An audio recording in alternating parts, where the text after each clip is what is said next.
that want to take a swing at this. When we look at the deaths of al-Baghdadi and Mujahir, what does that mean for the rest of the senior leadership? Do you see anybody in particular emerging to fill that void, because that was the #1 and #2 ISIS leaders? How big of a leadership organization is below that tier of leadership? There's no question that the losses over the weekend were significant to ISIS. At the same time, it's a deep bench. Hajar was one of the individuals that could have ascended to the top. Haji Abdullah is another one. We need to remember that the United States and the coalition overall has had tremendous success in eliminating leadership over the years of both al-Qaeda and ISIS. And yet, the bench tends to rise to the top. And my guess is that we will, if history is any judge, over the next somewhere between a couple of days and a couple of weeks, we'll see a new leader, caliph, announced. There will be eulogies. Those eulogies will come even from al-Qaeda. I suspect Zawahiri will play elder statesman and issue his own.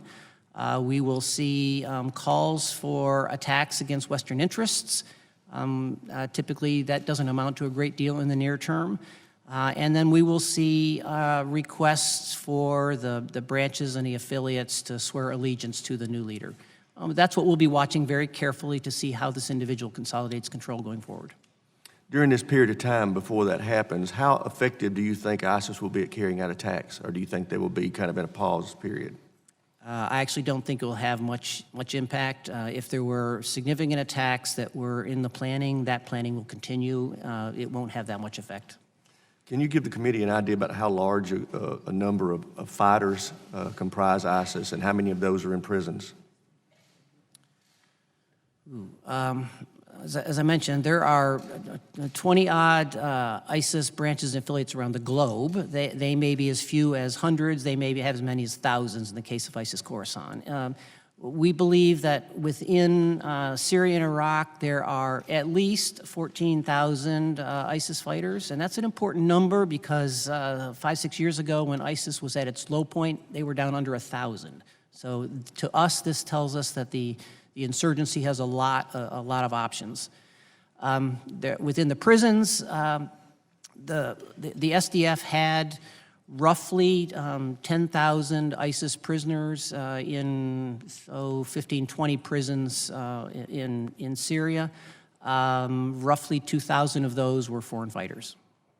Okay, there was some faulty reporting recently about ISIS fighters being released from prisons and are escaped. Can you tell us what's true and what's not true? Well, we know of no instance where ISIS fighters were released from prisons. There have been some prison breaks, not so much in the last few days. I think we were something over 100 individuals broke out of prisons. There's a lot of fog of war as individuals are being relocated. We think the SDF has been incredibly professional about this, trying to relocate prisoners, and they're trying to keep control of the prisons. It's going to be very interesting to watch over the coming weeks with the Turkish-Russian accord and the Syrian move into the east of the river, how those prisons are being managed going forward.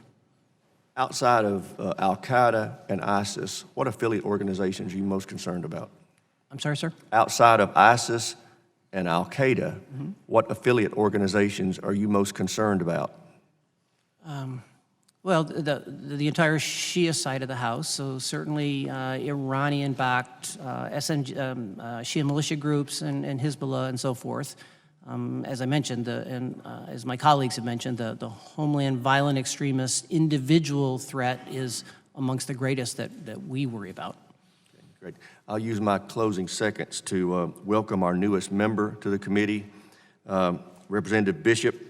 Dan Bishop won election last month to represent North Carolina's 9th District. He'll serve on the Emergency Preparedness and Transportation Security Committees, and I know he's going to be a fine addition to the committee membership. I yield back.